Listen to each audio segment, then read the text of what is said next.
भक्ति दो प्रकार की है, सकाम और निष्काम।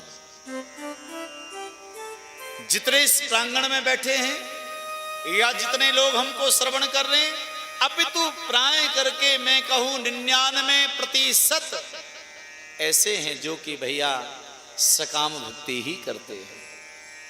एक फूल भी भगवान को चढ़ाया ना तो व्यक्ति बगीचा मांगता है, एक कलावा भी चढ़ा दिया तो बहुत कुछ मांगता है, एक चावल का दाना भगवान को चढ़ा दिया बहुत कुछ मांगता है। मांग बहुत बड़ी बड़ी है हम लोगों की। सुख संपत्ति घर आवे कष्ट मिटे तन का।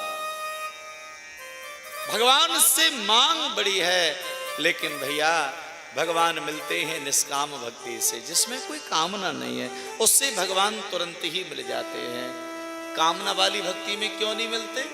इसलिए नहीं मिलते भैया, आपने जिन कामनाओं को भगवान के सामने रखा है ना, भगवान कहते इसको मेरी जरूरत तो है नहीं, इसको तो मकान दुकान व्यापार की आवश्यकता है, वो भगवान दे देते हैं।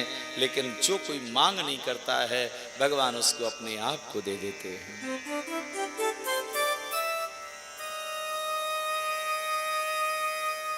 और भैया निष्काम भक्ति आनंद देती है। इसलिए क्या होता है, सकाम भक्ति वाले भगवान को ढूंढते हैं और निष्काम भक्ति वाले को भगवान ढूंढते हैं। दुर्योधन भगवान के लिए 56 भोग लगा करके तैयार बैठा है, भगवान आमे और भोग लगावे। लेकिन मेरे ठाकुर जी विदुर के घर जाते हैं,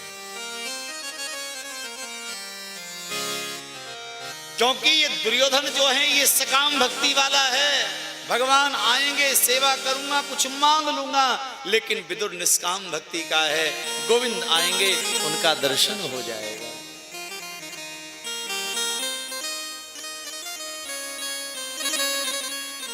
दुर्योधन की मेवा त्यागी साग विदुर घर खाई।